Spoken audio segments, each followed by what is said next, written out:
안녕하십니까. 예. 277페이지 할 차례네요. 등기부 칠시요.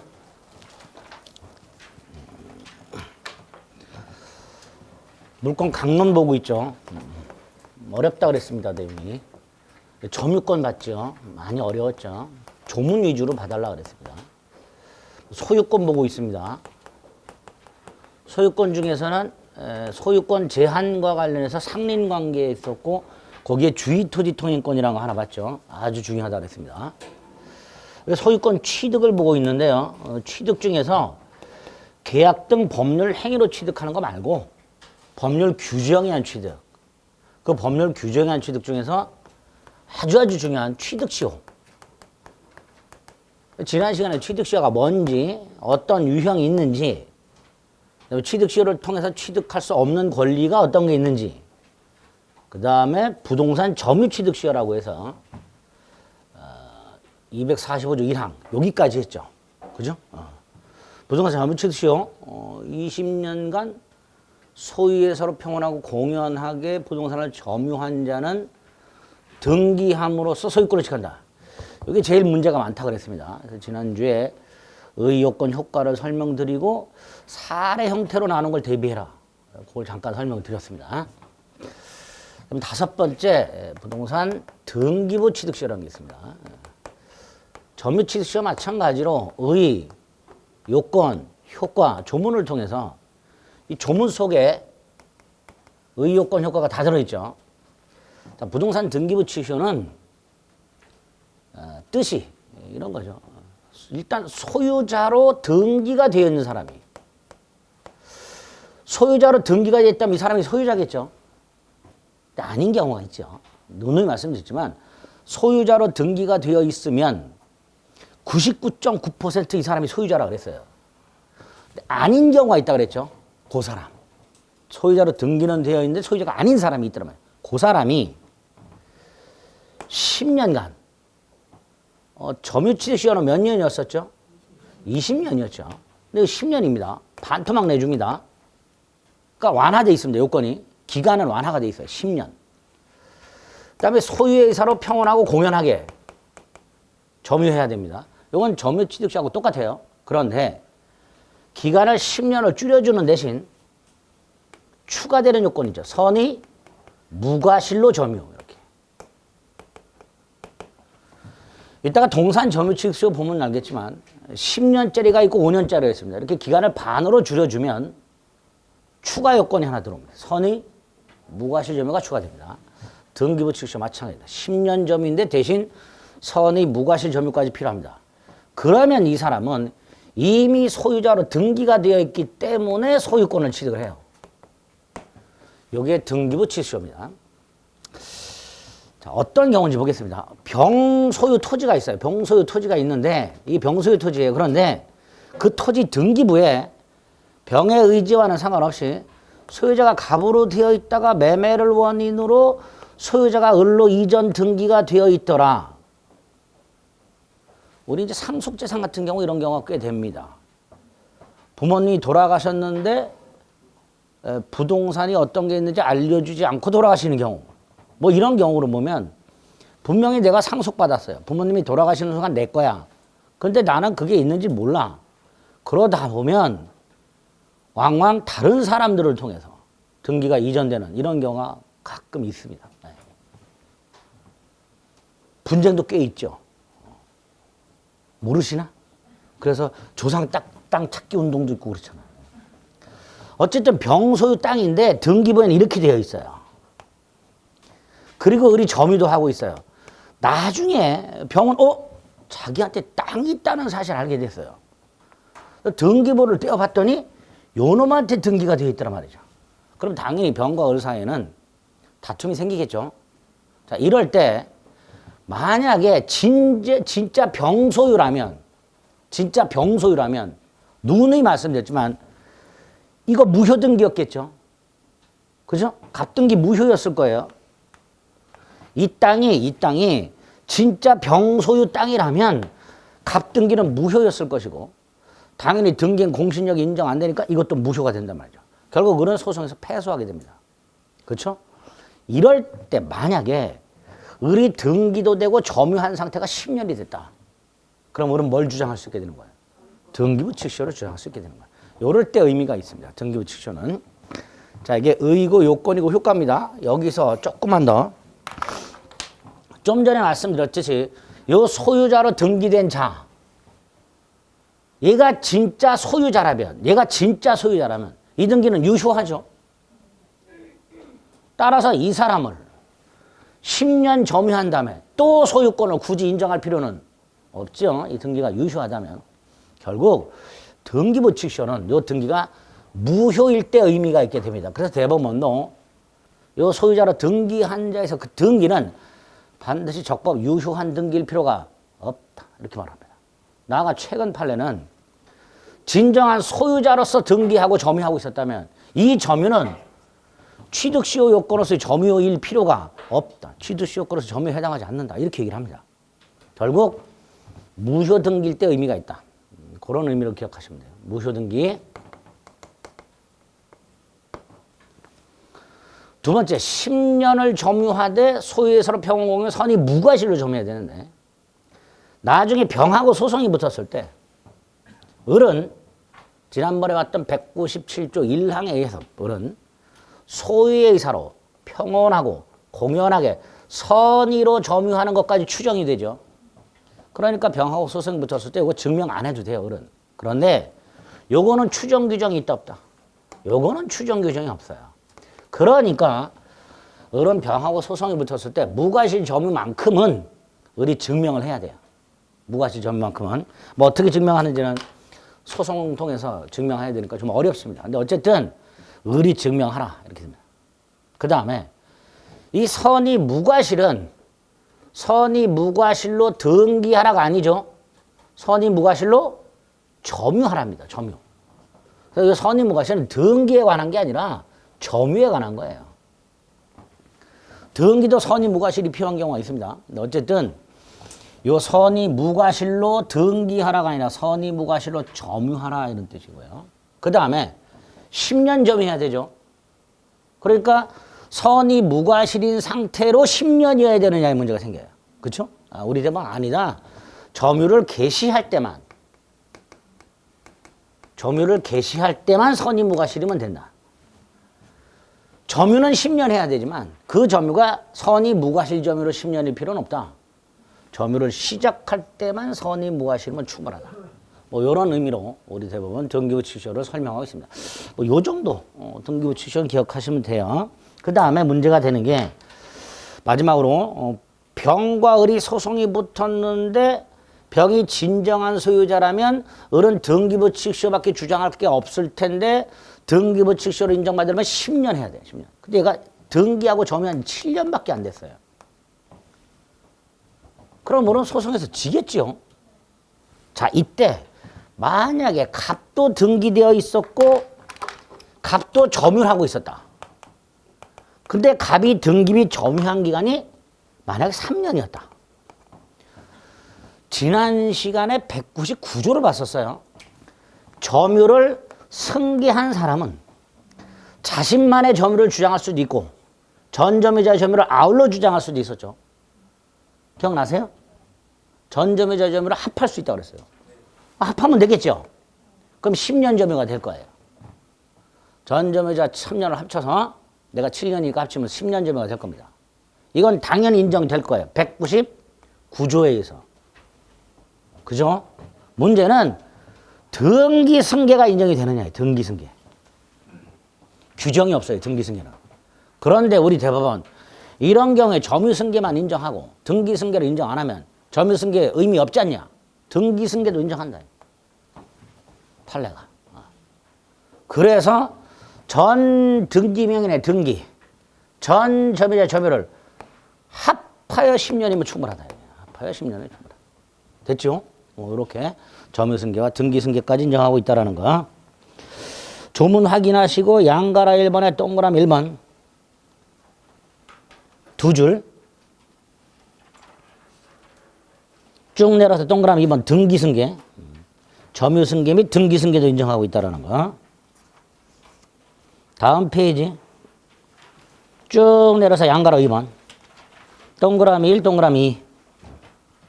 그 정도 확인해 주시면 됩니다. 오른쪽에 뭐 동산이 있는데 10년짜리가 있고 5년짜리가 있죠.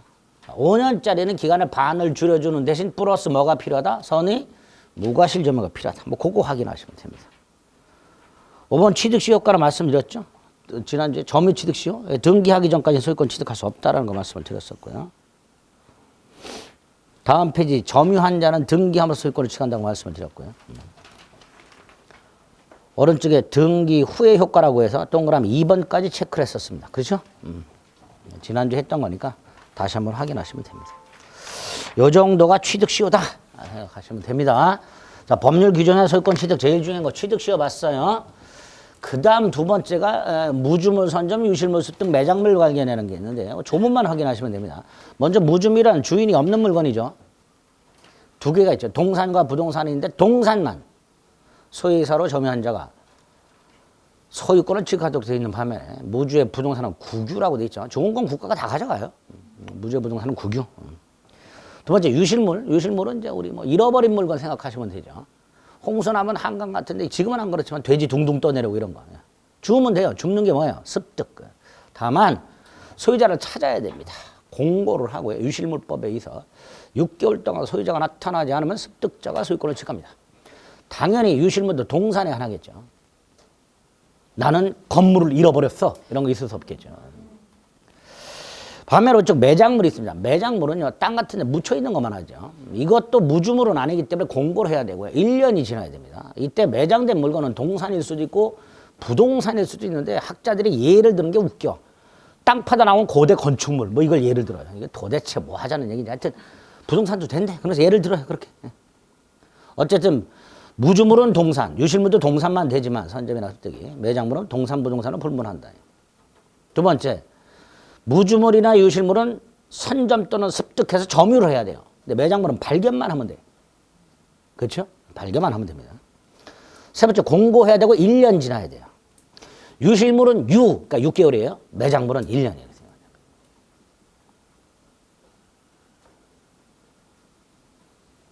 그 다음에 이 매장물은요, 남의 땅에서 발견하는 경우가 더 많죠. 포크레인 기사분들이. 그럼 그 땅 소유자하고 발견자가 싸운단 말이지. 그러니까 싸우지 말고 사이좋게 반반씩 취득해라. 절반씩 법률 규정에 한 공유가 규정이 되어 있습니다. 다만 이 무주물이 됐든 유실물이 됐든 매장물이 됐든 고고학적 가치가 있는 문화재 또 국가가 뺏어갑니다. 국유입니다. 고고학적 가치가 있는 문화재는 국유가 됩니다. 그런 것들은 그런가 보다 넘어가면 돼요. 간단하고요. 그 다음에 이제 첨부가 나왔습니다. 첨부. 첨부는요, 기존의 물건이 사라지고 새로운 물건이 만들어져요. 그러니까 이 기존에 있던 물건 소유자는 소유권을 상실할 것이고, 새로운 물건의 소유자가 새로 등장하게 돼 있죠. 그렇죠? 이때 이 새 물건을 누가 소유권 취득하느냐가 첨부입니다. 두 번째, 새로운 물건이 만들어지는 방법. 그게 세 가지가 있어요. 부합, 혼화, 가공. 세 가지. 부합, 혼화, 가공을 통해서 기존 물건이 사라지고 새로운 물건이 만들어지는데 부합은요. 부동산의 물건이 부합하는 경우와 동산 간의 부합이 두 가지가 있습니다. 반면에 혼화, 동산만 됩니다. 가공, 동산만 됩니다. 특히 혼화는요. 이 동산과 동산 간의 부합에 관한 규정을 그대로 적용하도록 하고 있습니다. 이 맨 위에 게 중요하고요. 부동산의 물건이 부합하는 거 조금 이따 보고 기본이 되는 것이 조문만 확인해 볼 겁니다. 동산과 동산이 부합하는 경우 자 부합이란 건 소유자가 다른 두 개 이상의 물건이 합체가 되는 걸 말합니다. 합체. 갑이 가지고 있는 민법 요약집과 을이 가지고 있는 개론 요약집을 복사각에 가가지고 재본을 해서 1차 자료집을 만들었어. 그러니까 이게 누구 거냐의 문제가 생기는 거예요. 그렇죠? 그렇죠? 소유자가 다르니까. 물론 갑과 을이 합의하면 되는데 합의가 안 될 때 누구 거냐의 문제가 생깁니다. 원칙이 주된 동산 소유자가 소유권을 취득합니다.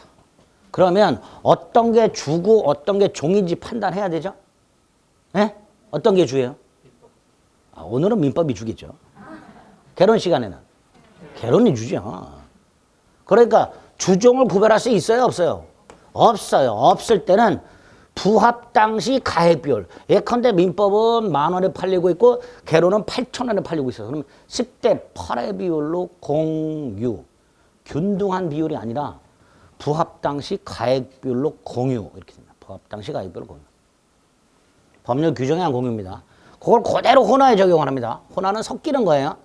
갑의 소주 한 병과 을의 백세주 한 병을 섞어가지고 50세주 한 주전자를 만들었어. 이게 혼화예요.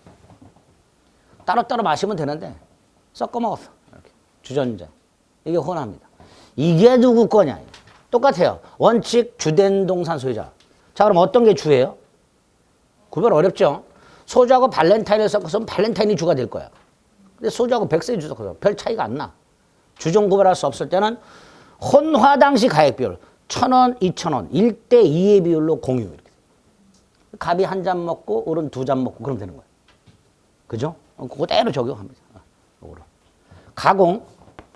갑의 유자 한 박스를 을이 노력을 들여가지고 이게 가공입니다. 노력을 들이는 거. 유자청 10병을 만들었어. 이게 누구 거냐? 이게 가공이에요. 타입 물건에 노력을 들여 새로운 물건을 만들어내는 거. 원칙이 재료주의. 값소요. 원칙이. 그런데 유자 한 박스는 10,000원인데 유자청은 한 병당 10,000원, 토탈 10만 원. 그러면 10배를 증가시켰죠. 가공으로 인한 가액의 증가가 현저하게 다길 때는 가공자 소유. 그리고 얘가 가지고 있던 설탕을 들이부었어. 그럼 설탕값은 요 가액 증가에 가산하도록 하고 있어요. 요게 가공이다. 별로 어렵지 않죠? 원칙, 재료주의, 예외, 가공자주의. 그럼 돼요. 자, 그럼 중요한 게 요겁니다. 부동산의 물건에 부합하는 경우. 256조 원칙.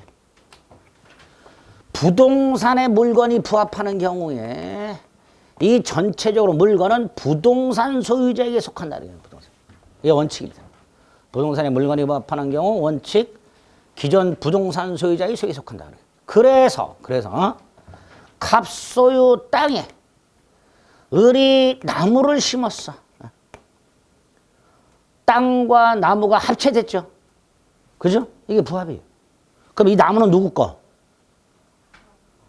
갑소유 땅에 을이 나무를 심었어. 나무 누구 거?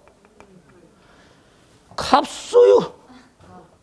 아니, 나무에 땅이 붙은 거예요? 땅에 나무가 붙었잖아. 나무에 땅이 붙은 게 아니라. 그러니까 기존 부동산 소유자가 소유권을 취득하죠. 토지 소유자에게 귀속이 됩니다. 원칙이. 똑같이 갑소유 건물에 을이 증축을 했어. 증축 부분 누구 거? 또 헷갈려요? 을에 둥둥 떠 있는 건물에 갑이 건물을 끼워 넣었어? 아니잖아. 기존 갑소유 건물 위에 증축을 했잖아요. 그러니까 기존 부동산 소유자 누구? 갑소유. 원칙이란 말이죠. 갑소유 땅에 을이 나무를 심었다. 갑소유. 갑소유 건물에 을이 증축을 했다. 갑소유. 이렇게 됩니다. 자, 이때 나무 같은 경우는요. 다른 데 심어졌던 걸 뽑았죠?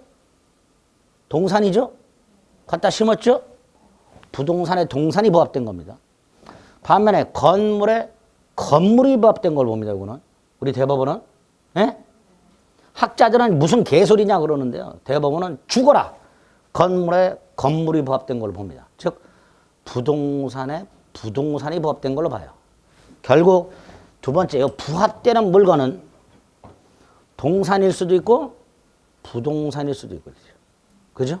부합되는 물건은 동산일 수도 있고 부동산일 수도 있고. 세 번째, 부합되는 물건의 가액이 기존 부동산 가액을 현저히 초과하더라도 갑소유. 이렇게 됩니다. 이만한 땅값이 300만 원, 을이 심은 나무는 1억. 그래도 갑소유. 갑의 2층짜리 건물에 을이 8개 층을 증축했어. 증축한 번에 면적이 훨씬 넓고 가격도 훨씬 커. 그래도 갑소유. 그게 원칙입니다. 아시겠죠? 그렇게 한 3가지가. 그 다음에 예외.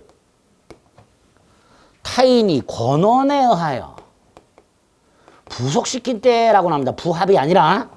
여기서 권한이란 건 정당하다 이런 뜻이고요. 부속이란 건 독립돼 있다 이런 뜻이에요. 그럼 다시 여기 갑소의 땅을 을이 빌려서 나무를 심었어. 정당하죠?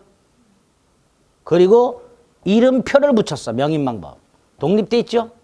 그럼 나무는 땅에 부합되지 않는다. 을소유 이렇게 되겠죠. 또 을이 갑소의 건물을 임차하여 갑의 승낙을 받아 증축. 정당하죠? 그죠? 그리고 증축한 부분이 구조상, 이용상 독립성이 있어. 그럼 증축 부분은 기존 건물에 부합된다, 안 된다? 안 된다. 증축 부분은 을소유. 이렇게 되겠죠. 그죠? 그 정도예요, 그 정도. 256조는 그 정도 이해해 주시면 돼요. 일단은. 자, 남은 이제 첨부 효과라는 거 나오는데 그건 나중에 볼 겁니다. 284페이지 2번에 부합. 양가로 1번 256조. 조문 외우셔야 됩니다. 동그라미 1번에 기억. 부합 주물은 부동산이어야 된다. 그죠? 다만 부합되는 물건이 동산에 한정하는가 판례는 부동산도 포함된다. 그죠? 예? 예. 부합의 정도는 딱 붙어 있다 이런 뜻일 것이고요. 자, 오른쪽 효과, 기억의 원칙이 있고 특히 두 번째 줄 부합하는 물건 가격이 부동산 가격을 훨씬 초과하더라도 부동산에 부합한다. 다만 예외. 부합할 물건이 타인의 권한에 의하여 즉 정당하게 부속 즉 독립돼 있다면 부속시킨 자 소유 이렇게 되겠죠.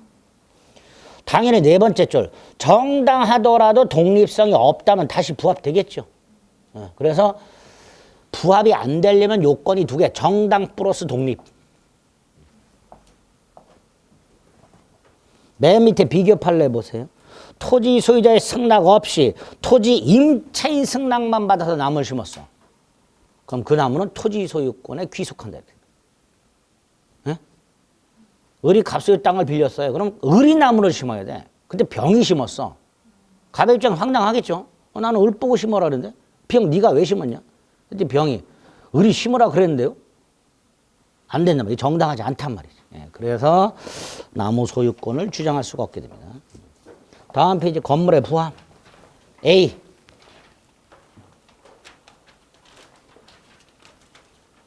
A. 쭉 내라. 니은. 수목의 부합. 그 다음에 디귿 농작물은요. 무조건 경작자 소유라고 그랬죠. 그 말은 토지에 부합한다 안 한다? 부합하지 않는다. 뭐 그런 뜻이죠. 오른쪽 동산 간의 부합이 있습니다. 조문 확인하시고 혼화는 동산 간의 부합을 그대로 적용한다 그랬고요. 가공은 원재료의 소유자에 속하는 게 원칙이 돼. 가공을 한 가액의 증가가 현저히 다액일 때는 가공자 소유를 한다. 뭐 그런 것들을 간단히 조문 확인하시면 되겠습니다. 됐지요? 네. 다음 페이지 예제 보지 마세요. 아주 어려운 판례가 하나 있어요. 최근에 미친놈이 들어가가지고 계속 어려운 걸 내고 자빠졌어요. 간단히 볼까요? 동그라미 1번. 부동산 간 부합 인정될 수 있죠? 부동산과 부동산. 2. 부동산에 부합한 동산 가격이 부동산 가격을 초과하더라도 그 소유권은 원칙적으로 부동산 소유자에게 귀속이 되죠? 그 정도. 그 정도.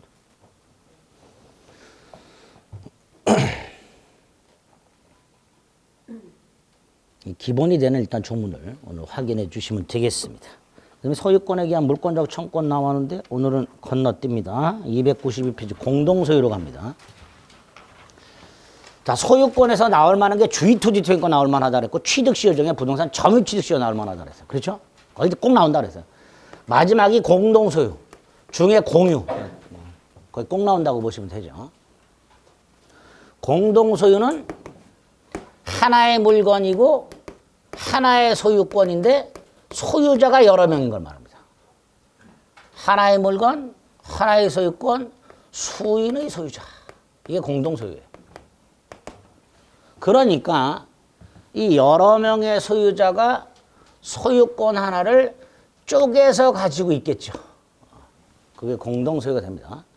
이때 공동소유자 간에 어떤 관계가 있는가에 따라서 공유, 합유, 총유 세 가지 형태가 있고요.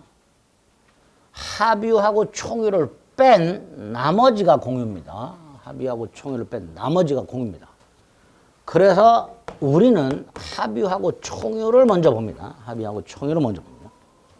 조문은 공유부터 시작하지만 우리는 합유하고 총유를 먼저 본다. 303페이지. 합유는 조합체, 조합원 공동소유입니다. 조합체, 조합원 공동소유인데요. 여기서 조합체는요, 노동조합 같은 단체를 생각하시면 안 되고요. 동업관계를 말합니다. 동업관계. 공동의 사업 목적을 통해서 뭉쳐있는 단계. 동업관계를 말합니다. 조합원도 동업자들을 말합니다. 동업자들. 단체가 아니라는 거. 자, 각과 을이 1억씩을 투자해서 폐차장을 동업을 한다.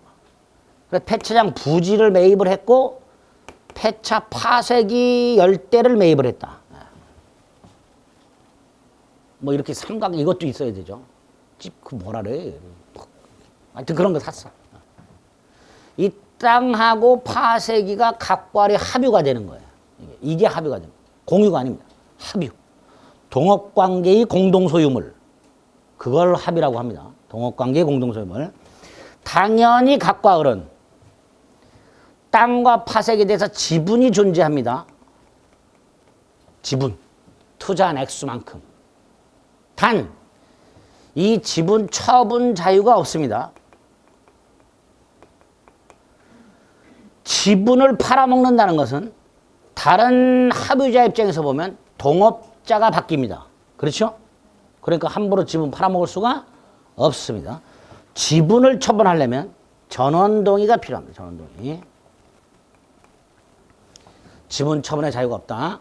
특징입니다. 네 번째, 합유관계가 존속하는 동안 합유물을 분할할 수도 없습니다. 분할금지. 각과 을의 동업관계를 유지하면서 땅을 반으로 쪼개자. 파쇄기를 5대씩 나누자. 이런 거 안 됩니다. 동업관계가 존속하는 동안 합유물 분할이 금지가 되어 있습니다. 합유물을 땅이나 파쇄기를 처분, 팔아버리거나 변경할 때 땅을 팔거나 파쇄기 5대를 바꿔 새 걸로 뭐 이렇게 합유물을 처분, 변경할 때 전원동의가 필요합니다. 전원동의. 반면에 파쇄기가 고장났어요. 고쳐야 되죠. 이거를 보존행위라고 합니다. 각자가 할 수 있도록 해놨습니다. 합유물 처분, 변경, 전원동의. 합유물 보존은 각자가. 여섯 번째, 합유는 천년만년 존속하진 않겠죠. 종료. 두 가지. 조합체가 해산하거나 조합체가 해산됐다는 건 동업관계가 끝났다 이런 뜻입니다. 또는 파쇄기를 5대를 전원 합의해서 팔았어. 합유물 양도라고 하겠죠.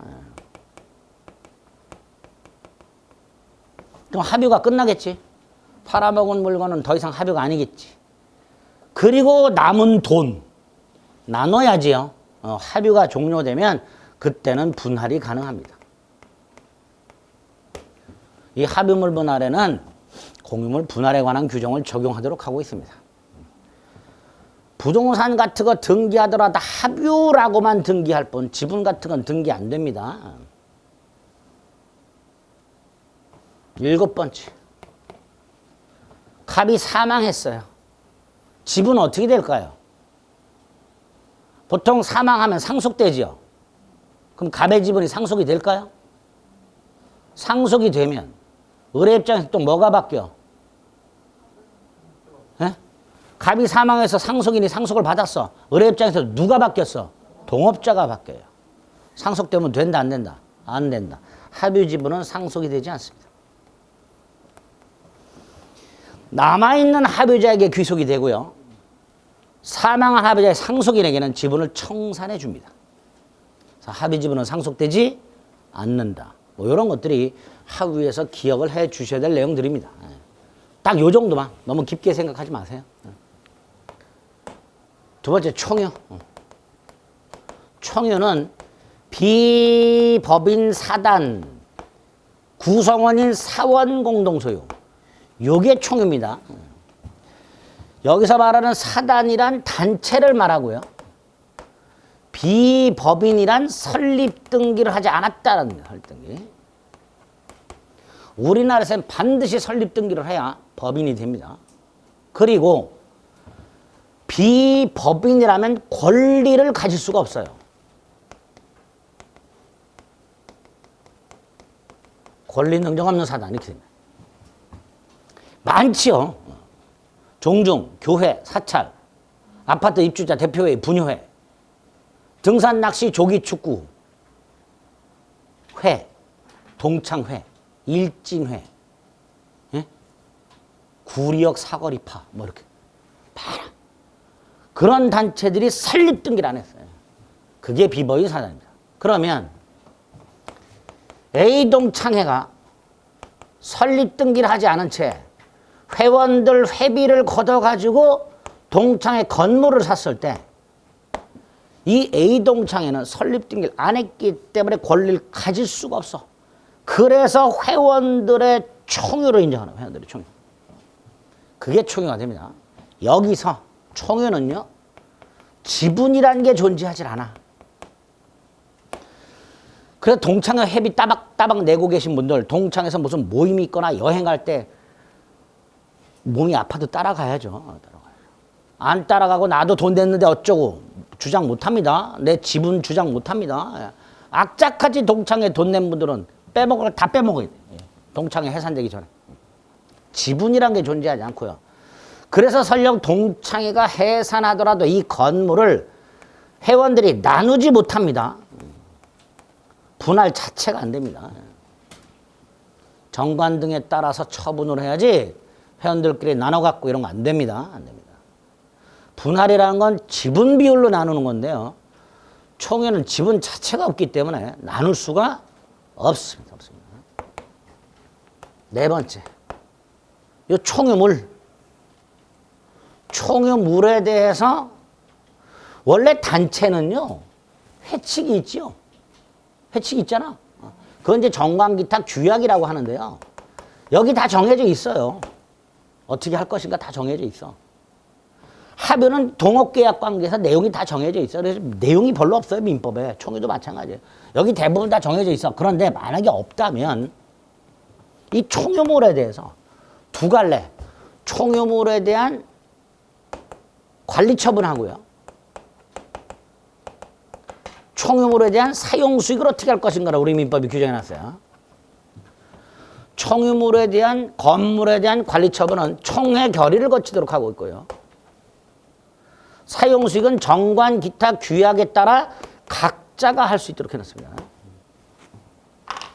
여기서 관리를 조심하셔야 되는데요. 이 관리 속에는요, 세 가지가 있어요. 수리하는 보존, 임대하는 이용, 가액을 정하시킨 계량 세 가지가 있습니다.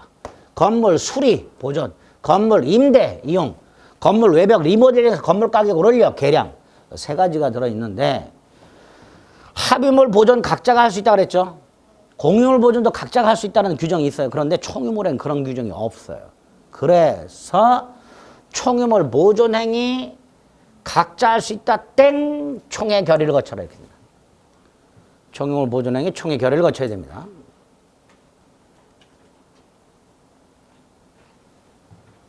그 다음에 사용수익. 예를 들어서 내가 동창회 건물에서 자식 결혼식을 하려고 해.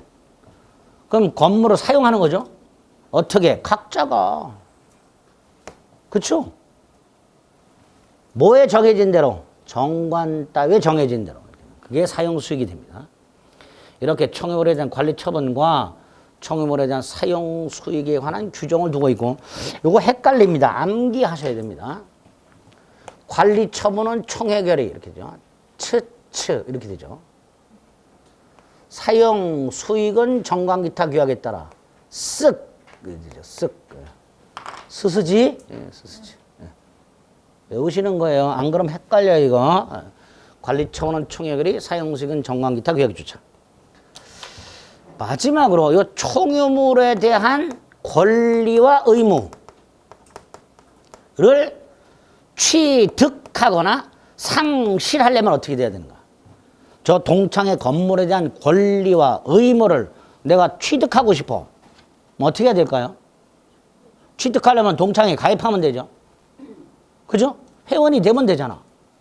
상실하려면 탈퇴하면 되죠. 총유물에 대한 권리 의무 자체를 취득하는 게 아닙니다. 회원들이, 총유자들이 그 동창의 건물 같은 총유물에 대한 권리와 의무를 취득하거나 상실하려면 사원 자격을 취득하거나 상실함으로써 총유물에 대한 권리 의무도 취득, 상실하게 됩니다. 그죠? 뭐 상속 이런 거 안 되겠죠? 그래 안 그래요? 상속 같은 게 없습니다. 아, 회원 자격을 어떻게 상속을 받아? 양도를 어떻게 해? 그러니까 동창회에 가입하면 취득, 탈퇴하면 상실 이렇게 되겠죠. 이 정도를 총유에서 기억하시면 됩니다. 그래서 중문 체크합니다. 303페이지 271조 1항 양가로 1 쭉 읽어주시고 양가로 1 양가로의 동그라미 1번 조합계약의 대표적인 얘는 동업계약이다 뭐 이렇게 돼 있죠. 동업입니다. 동업. 맨 밑에 부동산 합의할 때는 합유라고 등기한다 그랬죠. 합유. 다음 페이지 조문이 쫙 나와 있습니다. 272조, 273조, 274조. 조문 쫙 읽어주시면 돼요. 오른쪽 맨 위에 판례. 합의집은 상속 안 된다는 거 판례 하나 확인하시고요. 밑에 총유 275조 1항. 2항. 정관기타 규약에 의하는 외에는 다음 2조에 의하라 그래서 2조가 규정이 되어 있죠. 양가로를 법률적 성질의 두 번째 줄 지분이라는 있을 수 없다. 이렇게 되죠. 다음 페이지 관리처분은 총회 결의해야 한다 그랬죠. 여섯 번째 줄 보존행위도 총회 결의. 조심하시고 동그라미 정관기타 규약에 따라 각자 사용식 이렇게 되죠. 각 사원은 이렇게 되죠. 그래서 3번 총유물에 관한 사원의 권리 의무는 사원 지위를 취득 상실함으로써 취득 상실된다. 이렇게 돼 있죠. 그 정도. 우리 민법에 있는 조문 정도 확인해 주시면 됩니다. 자, 그러면 중요한 공유로 갑니다. 292페이지.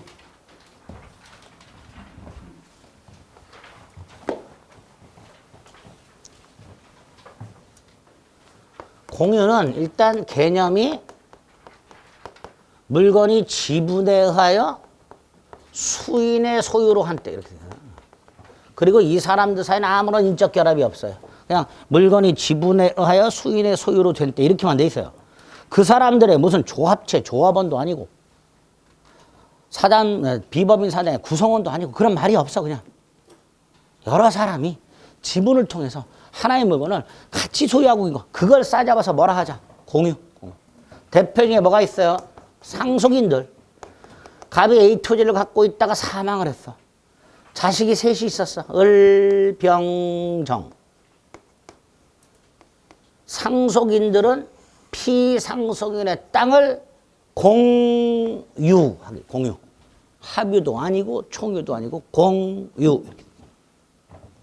이 공유는 이 공유자들 사이에 아무런 인적 결합이 없기 때문에 언제든지 공유자들은 언제든지 공유 관계를 해소할 수 있는 자유가 있어요. 나 공유 싫어. 그 방법이 두 가지. 지분 처분 자유와 분할의 자유.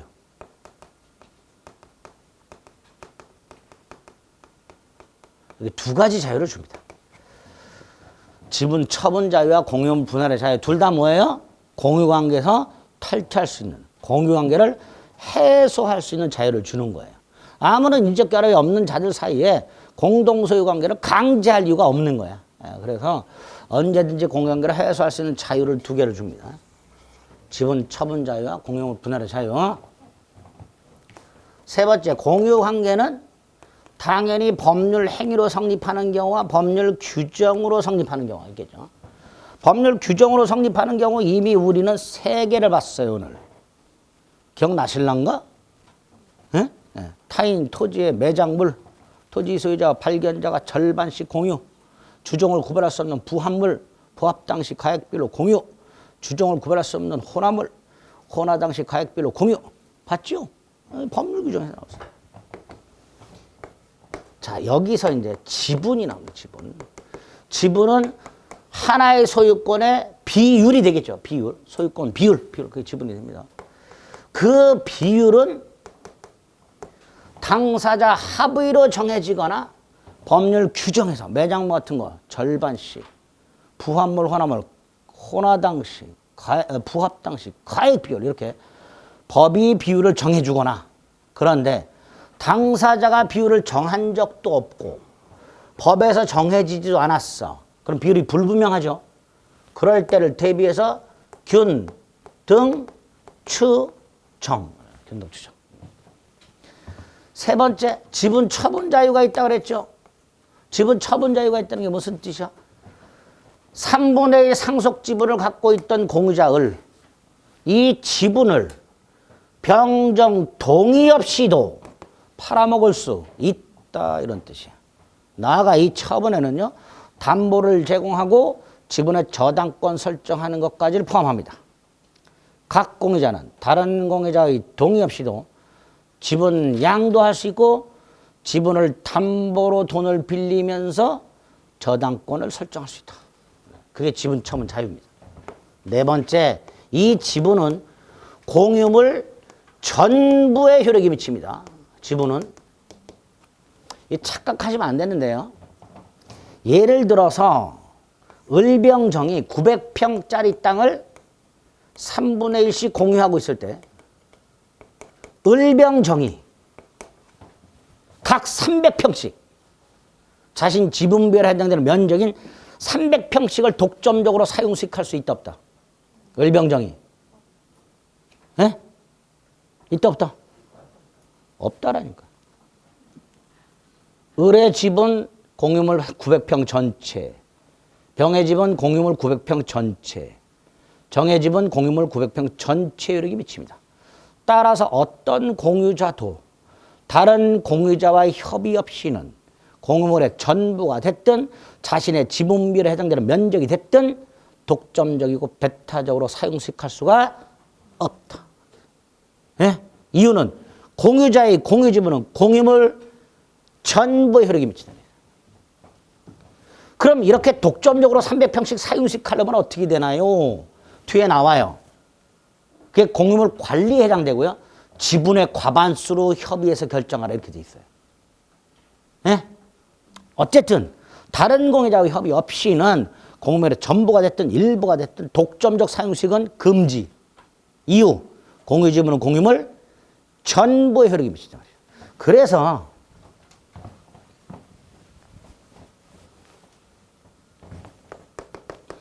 공유물을 사용수익하는 경우, 사용수익, 공유자가, 각 공유자가 전부를 사용시키면 전부를, 을도 900평 전부를, 병도 900평 전부를, 정도 900평 전부를 사용시키는 게 원칙이에요.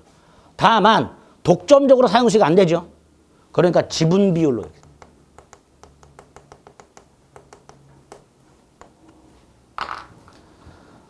전부에 대한 지분 비율을 사용시키는 게 아닙니다. 예? 전부에 대한 지분 비율만큼 사용시키는 게 아니에요. 전부를 사용시키되 지분 비율로 사용시키는 거예요. 그래서 을이 만약에 이 땅을 1년을 경작했어. 그럼 병도 1년 경작해야 되고 정도 1년 경작해야 되고 만약에 을이 독점적으로 경작하기로 협의를 했어. 그러면 을은 병과 정에게 지분 비율만큼 사용료를 줘야 되고 이런 뜻입니다. 을이 나 300평 사용수익하고 그러니까 나는 내 지분 비율만큼 사용수익했으니까 너하고 너한테는 사용료 줄 필요가 없어. 이런 말 안 됩니다. 을이 300평을 사용수익하더라도 병정에게 지분 비율만큼 사용료를 지급해야 됩니다. 그게 전부를 사용수익할 수 있다. 지분 비율로 사용수익할 때 이런 뜻입니다. 아시겠죠? 그렇게.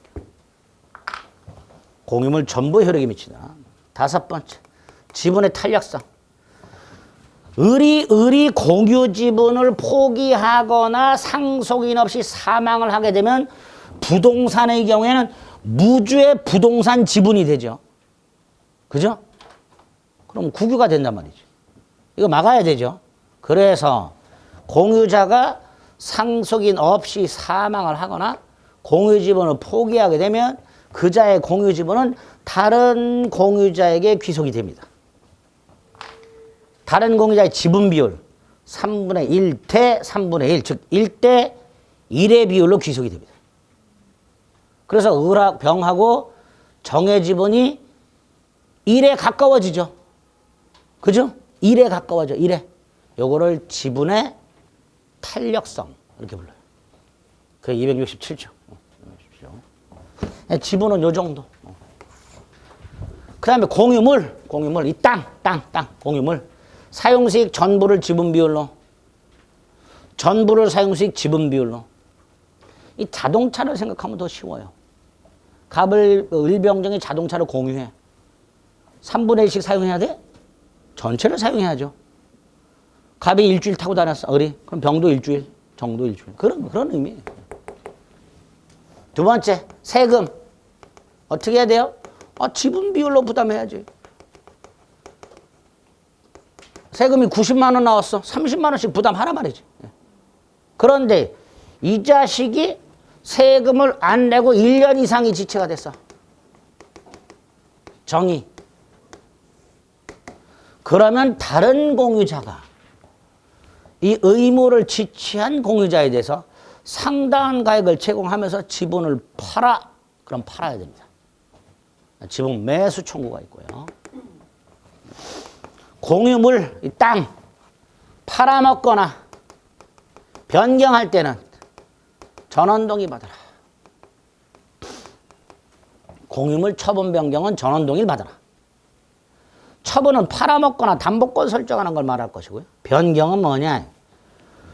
공유 나대지 위에 건물 짓는 거 생각하시면 됩니다. 공유 토지 위에 건물 짓는 거. 공유 토지 위에 건물을 지으면요.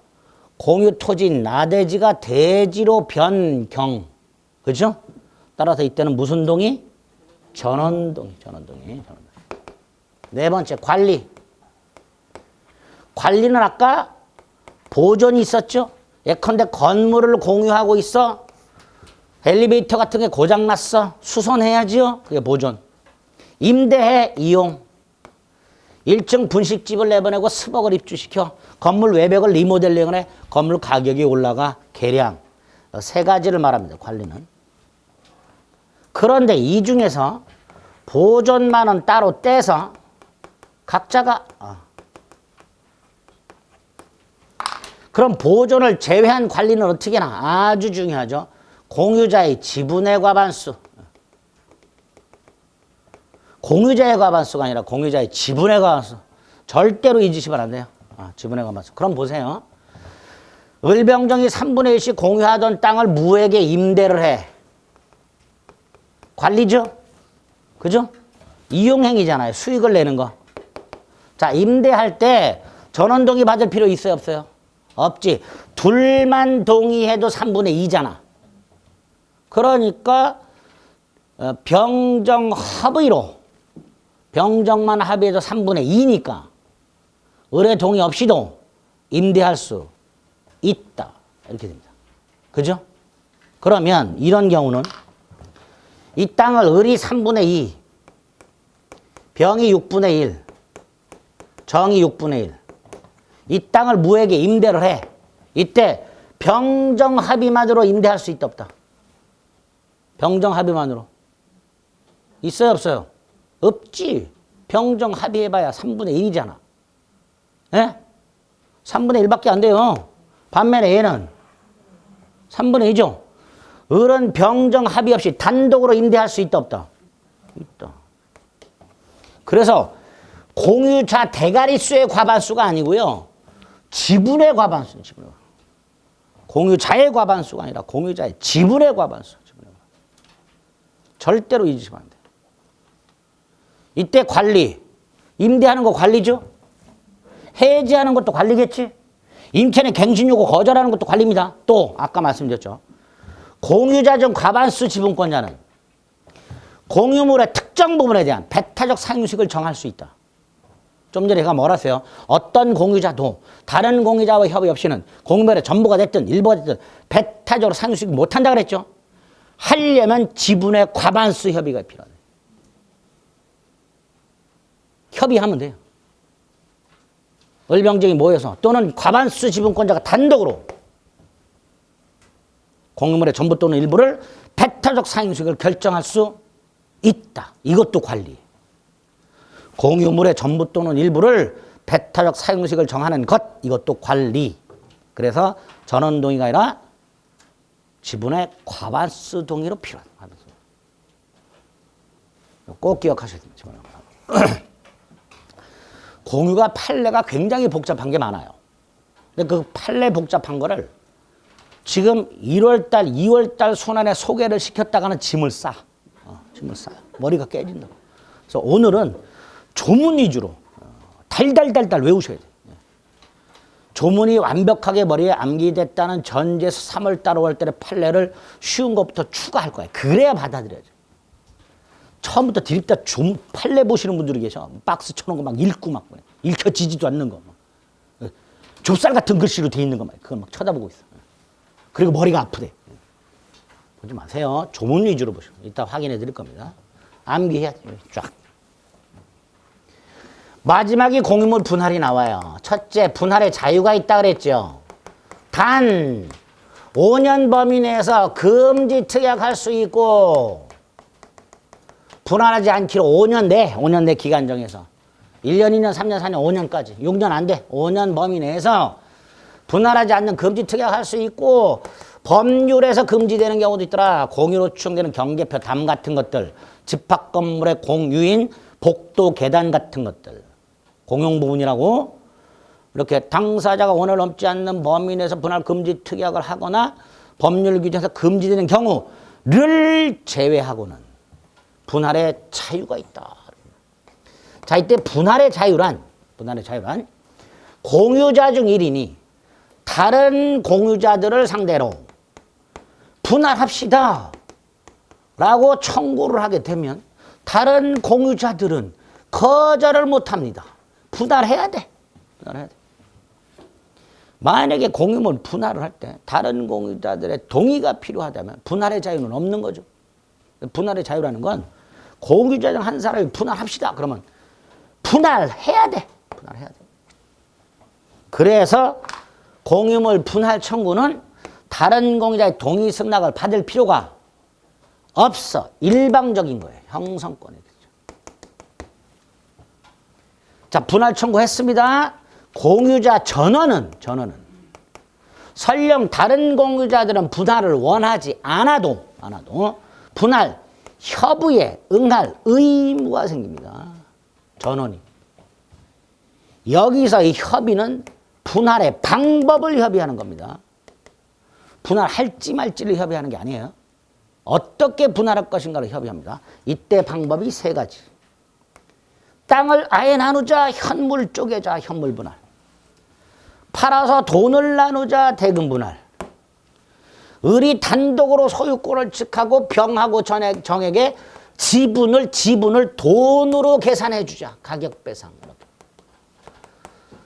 3가지 중에 하나. 어떤 게 원칙이고 예외 이런 거 없습니다. 을병정이 대가리를 맞대고 이 셋 중에 하나 어떤 걸 할 것인가 선택하면 되는 거예요. 그걸 협의합니다. 그거를. 그런데 공유물 분할 협의 과정을 보면요. 박 터지게 싸워요. 서로 좋은 거 없겠다고. 협의가 안 되는 경우가 많아요. 그럼 어떻게 돼? 재판 가야지. 협의가 안 됐을 때 재판 가야지. 이게 공유물 분할 소송이 되는 거예요. 역시 전원이 참가해야 돼요. 한 놈이라도 누락하면 무효가 됩니다. 이런 걸 고유 필수적 공동소송 이렇게 불러요. 몰라도 돼. 전원 참가. 그리고 판결이 나왔어. 이 판결이 바로 공유물 분할 판결. 무슨 판결? 형성 판결. 187조에서 봤죠? 그래서 법원에 의한 공유물 분할 판결이 있게 되면 등기 없이도 각 분할된 분의 소유권을 취득한다. 이렇게 됩니다. 그리고 재판 분할의 경우에는 원칙이 현물 분할, 원칙이. 그런데 현물 분할이 어려워. 땅 모양도 이상하고. 그러면 어쩔 수 없이 이 법원이 직접 매각을 하는 게 아니라 경매법원에 매각을 대행을 맡겨. 즉 경매를 해. 이건 무슨 담보권 실행 경매 그런 게 아니고요. 소송을 받은 법원이 경매법원에다가 야, 이거 좀 팔아줘. 이렇게 된 거예요. 법원이 개인적으로 팔 수는 없잖아. 그래서 경매를 통해서 대금을 분할하게 됩니다. 그리고 재판 분할에는 이게 없어요. 가격 배상이. 이게 없어. 그러니까 법원이 을 네가 단독으로 소유권을 취득하고 병하고 정에게 지분을 돈으로 배상해라. 이런 판결할 수가 있다 없다? 없어요. 원래는. 없는데 판결을 해. 판결을 하면서 현물 분할의 일종이다. 이렇게 판례가 얘기를 해요. 즉 명시적으로 가격 배상 판결이다라고 말을 못하고요. 가격 배상 형태의 현물 분할이다. 이렇게 말을 해요. 민법을 잘못 만들어놨단 말이죠. 재판에 의한 분할도 가격 배상에 의한 분할을 허용하는 규정을 뒀어야 돼. 근데 없어서 판례가 부득 가격 배상 판결을 할 때는 뭐의 일종? 현물 분할의 일종으로 봅니다. 가격 배상을 가격 배상이라고 부르질 못해요. 마치 홍길동이가 아버지를 아버지라고 부르지 못하듯이 법원이 가격 배상 판결을 하면서 현물 분할의 일종이다. 이렇게 얘기를 합니다. 가격 배상이 없기 때문에. 됐죠? 이렇게 분할 기억하시면 됩니다. 조문 확인해 봅니다. 292페이지 공유의 서설 262조. 공유의 성질 다섯 번째 줄 한 개의 소유권을 지분비율로 분할해서 가지는 형태. 공유 성립 두 가지. 법률 행위, 법률 규정. 내려갑니다. 262조 균등 추정. 263조 지분을 처분할 수 있고 처분 자유. 전부를 사용수익하되 지분 비율로 사용수익할 수 있다. 전부를 지분 비율로 수식하는 게 아닙니다. 전부를 사용수익을 수식하는 겁니다. 조문 확인하시고요. 다음 페이지에 보면 양가로이의 동그라미 2. 각 공유자는 두 번째 줄. 공유물 전부를 사용수익할 수 있지만 지분 비율에는 제약을 받는다는 의미라 그랬죠.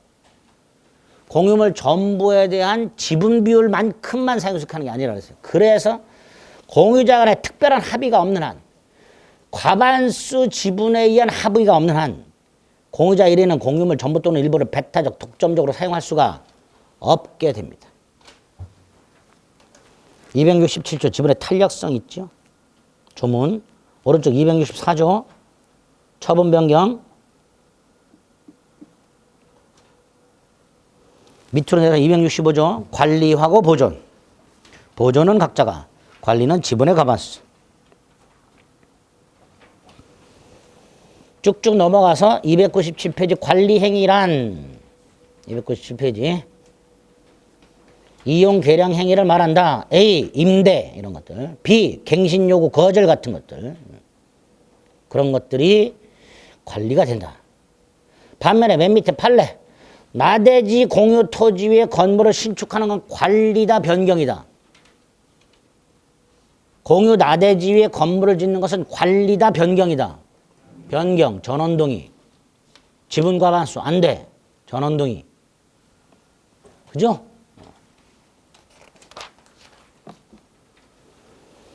다음 페이지 하단에 266조 부담. 1항 2항. 오른쪽 268조 1항. 밑에 양가로 보면 분할의 자유. 동그라미 1번 원칙 기억하죠. 쭉 내려서 분할의 방법. 조문 확인한 다음에 조문은 이제 재판 분할을 말하는 거죠. 1번 분할의 방법이 아니라 협의가 안 되면 재판 분할하라. 이 현물로 분할할 수 없다면 경매를 명하라. 대금 분할하라 이거고요. 동그라미 1번 밑에 협의 분할이 원칙이다. 방법은 세 가지 중에 하나를 선택하라. 현물 분할, 대금 분할, 가격 분할. 반면에 기업 협의가 이루어지지 않으면 재판 분할하라. 니은 모두 참가해야 된다. 디귿 형성 판결이다.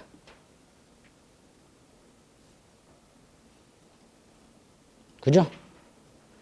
판례 3번. 공유자 중 한 사람의 단독 소유로 하되 그 현물을 소유하게 되는 공유자가 다른 공유자의 지분을 합리적 가격으로 배상시키는 방법. 이게 가격 배상이죠. 근데 재판 분할은 가격 배상을 못한다 그랬으니까 현물 분할에 일종으로 허용이 된다.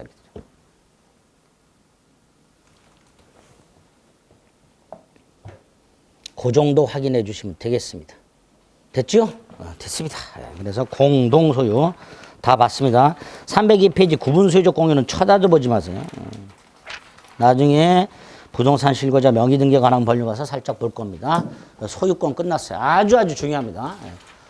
주의토지토지권, 부동산 점유측시효, 공동소유 중 공유. 이 세 가지는 반드시 정리하시고. 특히 공유는 조문. 이번 순환에 달달달달 암기해 주셔야 됩니다. 아시겠죠? 좀 쉬었다 용익물권 하겠습니다.